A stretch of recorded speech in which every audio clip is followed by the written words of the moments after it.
Well, thank you. Thank you very much. This is probably the last event we will have in this year. Now, thank you, Foreman family, Canon and, well, Dr. Foreman's daughter, granddaughter. I mean, you've been here every year since I became the Director General. That really inspired me. I think the Dr. Foreman would have been proud of you, what you have done here. Now, Lawrence, I mean, you really set a very good example for many IFPRI researchers. I started here at IFPRI in 1995. Lawrence was already a great researcher in pushing the nutrition. I think you were trained as an economist, right? And now he became a nutritionist, almost nutritionist. So I tried very hard. You know, I tried to learn lots of nutrition, let's say the courses and so on. So I'm proud of that probably today I'm a half nutritionist. So Lawrence really set up a good nutrition program here at IFPRI. I think first time we begin to use nutrition or poverty. We changed the division to nutrition later on. Since you left, that's right. We benefited from Lawrence, by the way. So I think so Lawrence was a great researcher, but later on he became a great communicator by publishing journal, by doing lots of blogs, right? Blogs. We always enjoyed reading his blogs called what? Horizon? I forgot the name of it. Horizon, that's right. So we really enjoyed in doing that. But today he wanted to really bring the business and nutrition together. Well, this is a tough call. But I do have some good news though, as Rob mentioned. I think for the last 4 or 5 years, we have really seen a great movement. I think more importantly is at the country level, not just at the global level, some movement, SDGs, CGI research, they are great, but I think more importantly is at the country level. I have traveled to many countries, Bangladesh, Ethiopia, Nigeria, China, India. All these countries begin to use nutrition to guide their agricultural development programs, their policies. So I think, don't forget, we have made some tremendous progress to really mainstream nutrition or integrate nutrition in policy making, in program development, in setting the investment priorities.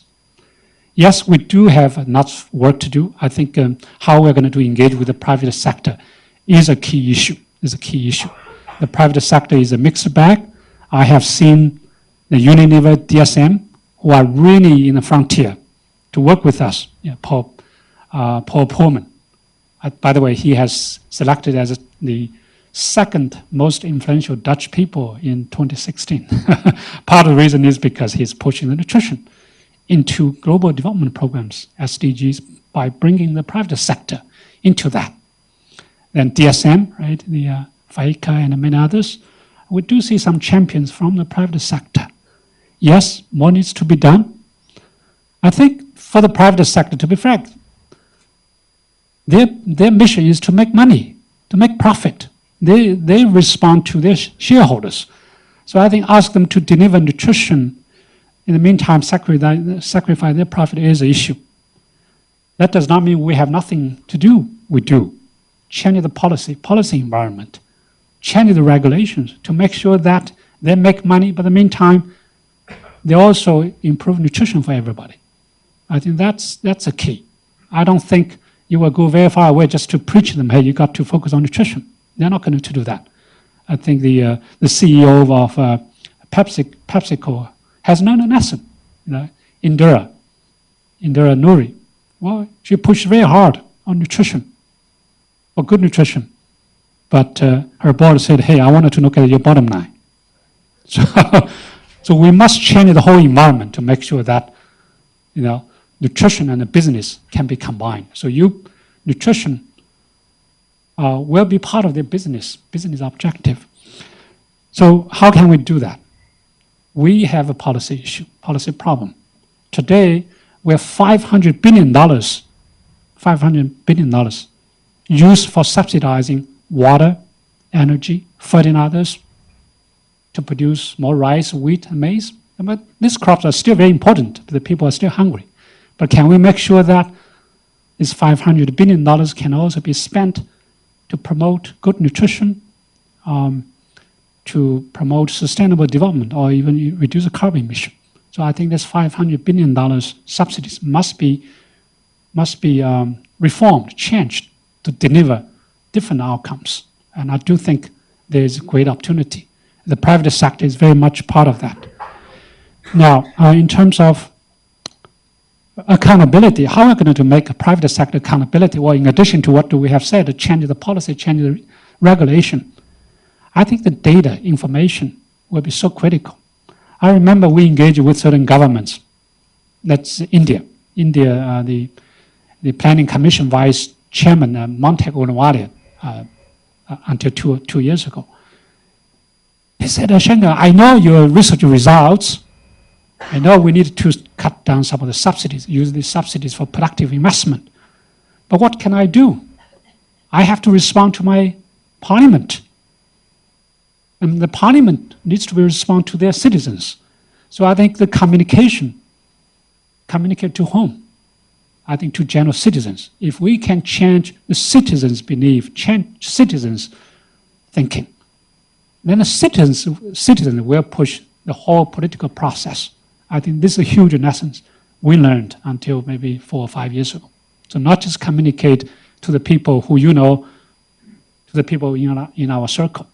So get to the grassroots, get to the root cause. That is an essence we have learned. So Lawrence, now you are the CEO of the game. I think we must gain together by working together. The biofortification, fortification have lots of things that's to benefit from each other. We can bring the evidence. Biofortification can target certain areas the fortification cannot reach. I think I look at it, one of your charts. In some of the countries, yes, the farmers, like Mozambique is one extreme. Farmers still eat a not so big percentage of the foods they produce, right? And fortification there can play a huge role. Even Bangladesh, parts of Bangladesh. So the producers continue to eat what they produce. So fortification, biofortification would help to reduce malnutrition or hidden hunger of this population. And I just let you know, we hired a new CEO, Beverly Postma. She's from the private sector. Yeah, it's hard to talk to her, but I think we have to work together. She brings a private sector experience. We should not ignore something that we don't like to hear. Anyway, so let me once again thank you. Thank you, Lawrence. Thank you from Dr. Foreman's family. And thank you all for sitting here, listening to Lawrence and our debate for a long time. And I just let you know that next year we're going to host this event in our new building. And I will continue to work with the USID as a partner to bring the next lecture together. Thank you very much.